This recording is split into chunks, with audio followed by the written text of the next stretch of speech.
Sir बताएं क्या देख रहे हैं अपने राइट लेफ्ट। आप बड़ी ज़्यादा तैयारियां की जा रही हैं पीक पे, कहीं आप देख रहे हैं कि जो है वोट और सपोर्ट खरीदी भी जा रही है, बेची भी जा रही है, कोई बड़े स्टिक दिखाई देते हैं, आज़ाद उम्मीदवार XYZ, क्या देख रहे हैं आप overall? Thank you for inviting me. सबसे पहली आपको बात तो यह है कि वी मस्ट वेलकम इट कि एक अच्छी डेवलपमेंट है। पाकिस्तान में जमहूरियत आगे बढ़ रही है और इलेक्शन का एक अमल जो काफ़ी अरसे से कंट्रोवर्सी का शिकार था वो मुकम्मल होने को है। भारत, अमेरिका, ब्राज़ील और इंडोनेशिया के बाद पाकिस्तान पांचवी बड़ी जमहूरियत होगी 8 फरवरी को इलेक्शन के बाद एक डेमोक्रेटिक प्रोसेस को चलते हुए। जितनी यहाँ पाकिस्तान में कंट्रोवर्सीज चली या जितना वीकनेसेस डेमोक्रेसी की बताई जाती रही या हमारे सामने फ्लॉज भी आते रहे, बट डिस्पाइट दैट एक वो कहते हैं ना certain degree of democracy is better than no democracy. तो मैं तो इन सारी डेवलपमेंट्स को वेलकम कर। प्राचा साहब, एक और चीज, एक तरफ तो इलेक्शन के हवाले से पहले से बहुत सारी वीडियोस हमारे सामने आ रही हैं और खासकर खरीदो फरोख्त का जो मामला है, बाजार गर्म है, प्लेटें गरम गरम जो है कुरमे की, हलवा, ये सारे घर में भिजवाए जा रही देंगे। हाँ, लेकिन एक और चीज जो इस वक्त हम देख रहे हैं कि आरोज के हवाले से जब बात आती है तो पहले से उस पर तो सवालात उठ रहे हैं, लेकिन इस वक्त जो मुख्तलिफ अमला है जो आरोज के नीचे काम कर रहा है, उसमें हमारे पास जो लिस्ट आई है उसमें बहुत सारे लोगों के नाम शामिल किए गए जिनकी डेथ हो चुकी है, बहुत सारे लोग रिटायर हो चुके हैं, बहुत सारे लोगों की ड्यूटियां जो हैं एक हलके से दूसरे हलकों में दो जगह लिखवाई गई हैं। आपको नहीं लगता कि इस सारी गड़बड़ में ये सब कुछ जो कुछ हुआ है बड़ी जल्दबाजी में हुआ और बहुत सारी चीजों के हवाले से बड़ी गड़बड़ जो है वो खुल के सामने आ रही है? देखें, जो फ्लॉज हैं, जो वीकनेसेस हैं, वो अपनी जगह पे बरकरार, लेकिन अगर पाकिस्तान में for example 12 crore 85 lakh voters हैं, एक जगह पे या किसी एक हलके में 266 हलके कौमी असेंबली के हैं और 700 कुछ सूबाई असेंबलियों के हैं। अगर 2, 4, 5, 10, मैं कहता हूं कि 100 भी हो जाए ऐसे केसेस, रिपोर्ट तो हो क्योंकि ये खबर बनती है, लेकिन ये कितने परसेंट हैं टोटल के? ये तो 1% भी ऐसे केस नहीं है। तो 99.9% अगर केसेस दुरुस्त हैं तो ये अनफेयर होता है हम मीडिया की तरफ से कि हम एक ऐसी चीज को हाईलाइट कर देते हैं जो फ्रैक्शनल है, जिसका कोई उसमें मेजॉरिटी से या प्रीडोमिनेंट जो फिनोमिनन है उससे कोई ताल्लुक नहीं होता। ये नहीं होना चाहिए, ये कोई शक नहीं है। लेकिन देखें ना, इलेक्शन कमीशन ऑफ पाकिस्तान उसकी अपनी नीचे ग्राउंड लेवल तक मशीनरी नहीं है। They have to rely upon ये जितना हमारा रेवेन्यू का स्टाफ है या टीचर्स हैं, हेल्थ डिपार्टमेंट के लोग हैं, वो दूसरे डिपार्टमेंट के लोग काम कर रहे होते हैं इलेक्शन कमीशन ऑफ पाकिस्तान के लिए। एक तो उनकी लॉन्ग टर्म अकाउंटेबिलिटी नहीं होती इस प्रोसेस में, क्योंकि उन्हें पता है कि एक इलेक्शन की ड्यूटी लगी है थोड़ा सा। लेकिन मैं फिर कहूंगा कि ये इक्का दुक्का आइसोलेटेड बहुत कम फ्रैक्शन में अगर ऐसी एनॉमलीज हैं तो प्रीडोमिनेंटली हमारा सिस्टम ठीक है। अच्छा सर, ठीक है, आपकी बड़ी पॉजिटिव अप्रोच है और सर मैं ये समझती हूँ कि देखिए हमारी भी पॉजिटिव अप्रोच है। वो इसलिए क्योंकि देखिए लेटर और सूनर हमें इस चीज़ का बेसब्री से इंतजार था कि एक जमहूरी अमल है, इंतखाबात हो, अवामी मैंडेट सामने आए, अवाम का वोट सपोर्ट जो है वो सामने आए, ताकि इलेक्शन के बाद मुल्क की माशी सूरत हाल के बारे में भी कोई सोचे कि ऑल दो ये प्रोसेस आगे ग्रेजुअली बढ़ रहा है। लेकिन आप क्या समझते हैं, आज़ादाना, मुनसिफाना, शफाफ इंतखाबात के लिए बात की जाती है, इलेक्शन कमीशन भी एक्शन ले रहा है, लेकिन अगर हम धांधली की बात करें जिससे पहले ही हम कुछ ऐसे मनाजिर देख रहे हैं, तो उस मनाजिर को तो इग्नोर नहीं किया जा सकता, चाहे वो 100% है, चाहे वो 10% है, चाहे वो 1% है। तो ये तो हमेशा से होता रहा है। अब इसको कंट्रोल कैसे किया जा सकता है अगर हम शफाफ इंतखाबात चाहते हैं? तो बिल्कुल आपकी बात सही है। जब हम एक सिस्टम की बात करते हैं, धांधली क्या है? बदयांती है। धांधली क्या है? बेईमानी है। धांधली क्या है कि एक किसी का हक मारकर दूसरे को वो हक दिया जा रहा है। Let's have it's political, moral और जो हमारे ट्रेडिशनल कॉन्सेप्ट्स हैं उनके अंदर रहते हुए ये बिल्कुल सही बात नहीं है। हर लिहाज से धांधली अनड्यू एडवांटेज या किसी और को प्रेफर करके हकदार को उसका हक ना देना, इसमें कोई शक नहीं है। लेकिन इसका सोल्यूशन क्या है?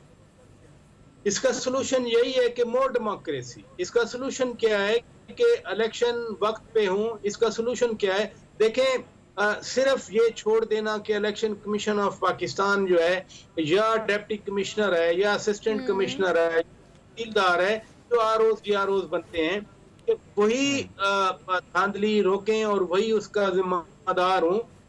जब जमहूरियत का नाम है जमूर, यानी हम लोग, जब सोसाइटी, तो वाई नॉट के nation in total, society in total इस चीज के आगे बंद बांध दे कि हम ना धांधली नहीं होने देंगे और उसकी पर्सनल जिम्मेदारी कि हम धांधली नहीं शौकत करेंगे। पराचा साहब, एक और चीज, इस वक्त जो चीजें आ रही हैं मोस्टली, हम चाहे वो 2018 को देखें फिर माजी में जाएं, बहुत सारी चीजें हमारे सामने आती, कुछ नहीं बदला हालात, और इलेक्शन जब भी आता है वही मुतनाज़ सारी चीजें हमें नजर आती है। अब आपको क्या लगता है, आरएमएस जिस तरह हमने देखा कि आरटीएस सिस्टम जिस तरीके से बैठा गया, अब आरएमएस सिस्टम आया तो उसको तो पहले से ही बैठा दिया गया, अब ईएमएस के जरिए जो चीजें होंगी, क्या आपको यकीन है कि वाकई कोई शफाफ तरीकाकार हो गई में से? और आलमी मुबसरीन के हवाले से पहले खबरें आ रही थी कि वो नहीं आ रहे, लेकिन अब खबरें ये कि वो भी जो है अब पाकिस्तान की तरफ आ रहे हैं। तो इस सारी सूरत हाल में शफाफ इलेक्शन आपको, क्योंकि जो बारीक वारदातें डाली गई हैं इस वक्त इलेक्शन कमीशन की जानिब से और बैलेट पेपर पर जो खासकर आजाद उम्मीदवार हैं पाकिस्तान तहरीक इंसाफ के लोग, उनके लिए बड़ी बारीक वारदातें डाली गई हैं, तो ये कितना मुश्किल होगा ये मरहला? और जो रिपोर्ट्स है बैन अल-अक़वामी सतह पर, वो क्या आप पॉजिटिव देखेंगे या उसी तरह नेगेटिव जो माजी में हमने देखी है?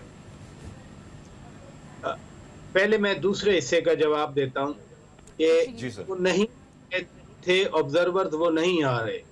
वो यूरोपियन यूनियन ऑब्जर्वर मिशन हर साल पाकिस्तान आता है, इस बार नहीं आ रहे, क्योंकि यूरोपियन यूनियन की एम्बेसडर से मैंने खुद ये सवाल किया था, इंटरव्यू किया था मैंने। अच्छा। तो उन्होंने कहा कि ऑब्जर्वर्स भेजने का जो मसला है वो बजटिंग से रिलेटेड है और उसके लिए 3-4 महीने टाइम चाहिए होता है। उनका आर्गुमेंट था कि अगर पाकिस्तान के खुद लोगों को इल्म नहीं था इलेक्शन कब होंगे तो हम कैसे बजट बनाते। सो यूरोपियन यूनियन वाले नहीं आ रहे, उनके इलेक्शन एक्सपर्ट्स आएंगे, लेकिन दौलत मुश्तरका यानी कॉमनवेल्थ का ऑब्जर्वर मिशन पाकिस्तान पहुंच गया है। नाइजीरिया के साबिक सदर गुडलक जोनाथन इस वफ्द की क़यादत कर रहे हैं। ये बाकायदा पोलिंग स्टेशन का दौरा करेगा पोलिंग वाले दिन। फिर हो सकता है आजकल पाकिस्तान की जो टॉप लीडरशिप है, जोनाथन गुडलक एक बड़े पॉलिटिशियन है, नाइजीरिया का बड़ा है, उसके सदर रहे हैं, आज कुछ शायद मुलाकातें भी हो जाए, ये अलबत्ता रिपोर्ट जारी करेंगे। लिहाजा ऑब्जर्वर की बात तो ये हो गई। बाकी जो शफाफियत है, अमेरिका ओल्डेस्ट डेमोक्रेसी है, इंडिया लार्जेस्ट डेमोक्रेसी है। ब्रिटानिया का जो आइन है वो ट्रेडिशन पर कायम है, लेकिन इंडिया के हवाले से या अमेरिका के हवाले से मैं आज तक नहीं कह सकता कि there is a perfect democracy. वहाँ भी एनॉमलीज आ जाती हैं। अभी 4-5 स्टेट्स में इंडिया में इलेक्शन हुआ, जिसमें राजस्थान, मध्य प्रदेश, छत्तीसगढ़ वगैरह में, तो ईवीएम पर वहाँ बड़े सवालात उठ गए। वो कि इंडिया की एक ट्रेडिशन है कि उनके इलेक्शन को सब मानते हैं, हमारे यहाँ वो नहीं है। मैं ये नहीं कह रहा कि धांधली होनी चाहिए, लेकिन मैं ये जरूर कहूंगा कि धांधली की बुनियाद पर इलेक्शन को डिनाई नहीं किया जाना चाहिए। धांधली का इल्जाम लगाकर किसी की लेजिटिमेसी को वो कंट्रोवर्शियल इतना ना कर दिया जाए कि फिर हुकूमत करना, हुकूमत के जो काम है उनमें रुकावटें आए। मोर डेमोक्रेसी आने दें, मोर सस्टेनेबल डेमोक्रेसी होगी तो हो जाएगी। पहले जो वारदातें जिनकी आपने बात की, शायद इससे बड़ी वारदातें थी ना, सोशल मीडिया था, अखबारात सेंसर हो जाते थे, टेलीविजन चैनल थे नहीं।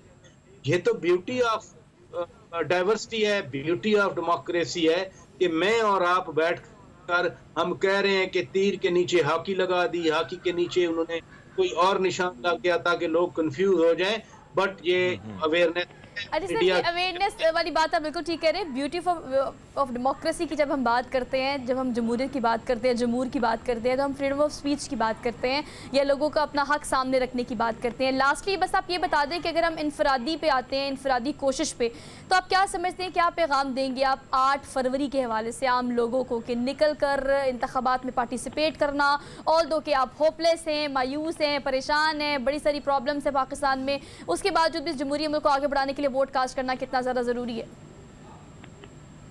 हमारा आइन कहता है कि अल्लाह के बाद हाकिमियत का हक अवाम को हासिल है और अवाम अपनी हुकूमत खुद मुंतखब करके खुद हुकूमत करते हैं। तो जब ये है तो फिर जमहूरियत का मतलब यही है, इलेक्शन का मतलब यही है कि 18 साल से ऊपर जितने भी लोग हैं वो वोटर्स हैं।